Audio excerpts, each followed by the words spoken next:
Hello everyone, it's me Aisha Siddiqui. I am one for the motion. Whenever a pandemic arrives, xenophobia isn't far left behind. It's not anything new. It's been in our society since ancient times. But yes, if we talk about today's pandemic, then it's true that COVID-19 has boosted all the levels of xenophobic activities around the world. The conditions of 1853 and 2014 outbreaks are happening again in the world. People who are tested positive with COVID-19, especially those who are from China and East Asian areas, are facing not only health problems but also some mental issues because of the xenophobic attitude of people towards them.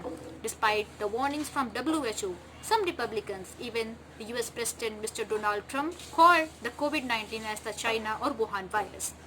There are many more examples. An Asian student in Singapore was brutally knifed. In New Zealand, a message from school was sent to Chinese parents that our kids don't want to be in the same class with your disgusting virus spreaders. Many other countries in the world are witnessing such type of discrimination. COVID-19 not only boosted these types of activities but also made the people to forget the beautiful concept of Vasudhaiv Kutumbakam. Sadly, our incredible India is also doing the same.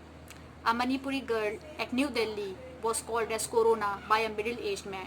A 63-year-old citizen in Mumbai was tested positive, and the next day he received a message that the man who tested positive had died. Imagine receiving the message of your own death.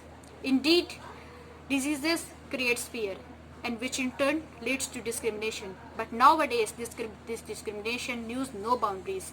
Viruses have no nationality, but we tend in giving them so. These discriminations, xenophobic activities, including hatred speeches, online hate messages, are proving that there is something more dangerous than the virus existing in today's world. Thank you. Bothered me as much as the senseless slaughter of the innocent peoples. With these lines of Nelson Mandela as I, Ayushvedi, standing in front of you, going to debate on the topic Xenophobia, is COVID-19 a booster to it? And I am for the motion. As we all know, today the world is suffering from global pandemic, which has worstly affected the mankind.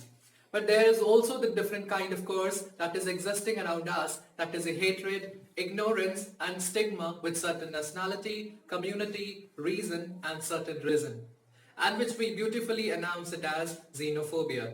But my topic of debate is xenophobia has been boosted with the COVID-19 outbreak. WHO's Emergency Committee recently issued a statement reminding all the nations with the Article 3 of the IHR, and has also stated that there is an increase in the ignorance with certain community and national peoples across the world. And the Asian Pacific Planning and Policy Commission with Chinese affirmative action has also reported that there is an increase in the xenophobic cases across the world, with East Asian nations with the COVID-19 outbreak. And in US, the Anti-Defamation League, the FBI, and the 2020 presidential election candidate, the Andrew Yang, has also pointed out that there is a boost in the xenophobic cases across the world. Does these three internationally supportive statements do not suffice to my all the opponents that yes, xenophobia has been boosted with the COVID-19 outbreak and we need to tackle with our own wills. So at last I'll wrap my words with few lines in Hindi. तुम क्यों इंसानियत को शर्मसार कर जाते हो? तुम क्यों मजहब के नाम पर कत्लेआम कर जाते हो?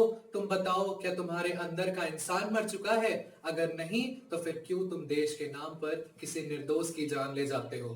धन्यवाद।